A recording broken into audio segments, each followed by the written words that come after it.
خاموش رات تھی، حضرت موسیٰ علیہ السلام اللہ تعالیٰ کی عبادت کر رہے تھے، مگر اتنے میں شیطان غرور اور تکبر سے آدم کا اور حضرت موسیٰ علیہ السلام کے قریب اگر اس نے کہا کہ اے موسیٰ میں تمہیں 1003 نصیحتیں کرنا چاہتا ہوں، تو حضرت موسیٰ علیہ السلام نے ارشاد فرمایا کہ جا ملعون، مجھے تمہاری نصیحتوں کی کوئی ضرورت نہیں، میں تم سے زیادہ علم رکھتا ہوں۔ اتنے میں حضرت جبرائیل علیہ السلام آئے اور اس نے حضرت موسیٰ علیہ السلام سے کہا کہ اس شیطان کے جو 3 باتیں ہیں وہ سچ ہے اور جو 1000 باتیں وہ جھوٹ ہے، تو لہٰذا آپ ان کے 3 باتیں سن لو۔ تو حضرت موسیٰ علیہ السلام نے شیطان سے کہا کہ تم وہ 3 باتیں مجھے کہہ دو اور 1000 باتیں چھوڑ دو۔ تو شیطان نے کہا سنو، سب سے پہلی بات، جب تم کسی نیکی کا ارادہ کرو تو جلد از جلد اس ارادے کو پورا کر لو، ورنہ میں اس ارادے میں خلل ڈالوں گا اور تجھے گمراہ کر دوں گا، تو تمہیں میں کوئی نیکی نہیں کرنے دوں گا۔ دوسری نصیحت، جب تم کسی پرائے عورت کے ساتھ ہو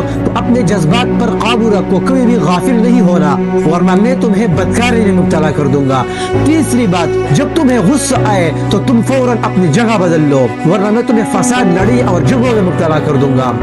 تو پھر حضرت موسیٰ علیہ السلام سے شیطان نے کہا کہ اب اللہ تعالیٰ سے میرے لیے دعا کرو تاکہ وہ مجھے مغفرت کر دے۔ تو حضرت موسیٰ علیہ السلام نے شیطان کے لیے دعا کی، اللہ تعالیٰ نے فرمایا کہ جاؤ اور شیطان سے کہہ دو کہ تم اگر واقعی مغفرت چاہتے ہو تو حضرت آدم علیہ السلام کے روضہ مبارک کے سامنے سجدہ کرو۔ تو شیطان نے جب یہ بات سن لی تو وہ تکبر اور غرور سے مسکرایا اور کہنے لگا جب آدم زندہ تھے، میرے سامنے تھے، میں نے کب اس کو سجدہ نہیں کیا تھا، تو میں کس طرح میں اس کے روضے کے سامنے سجدہ کروں گا۔ لہٰذا اس نے ایک بار پھر تکبر اور غرور میں آ کر گمراہی کا راستہ چن لیا۔